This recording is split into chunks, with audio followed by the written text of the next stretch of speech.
सेठ साहब मां माज़ूर कोटा में भर्ती थियल कड़क सूबेदार आहियां चाह जी पती ॾिनो कड़क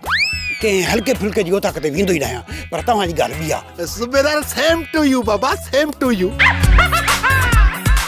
इहो वरी केरु आहे मां पाण आहियां पाण कंहिं हल्के फुल्के सूबेदार खे दावत ई कोन ॾींदो आहियां बाक़ी तुंहिंजी ॻाल्हि कुझु ॿी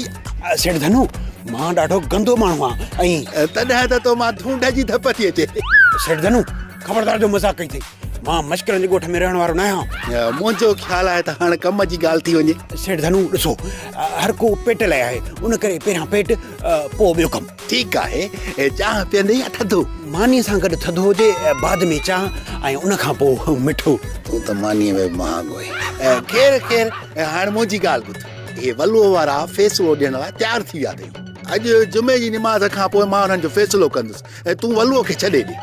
ठीकु आहे सेठ साहिबु मां वञण सां ई वलूअ खे आज़ादु थो कयां महिरबानी महिरबानी सूबेदार वञी थो न हा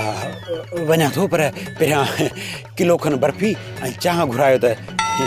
खाऊ आहे हा बिल्कुलु पर घोॿाटो अचे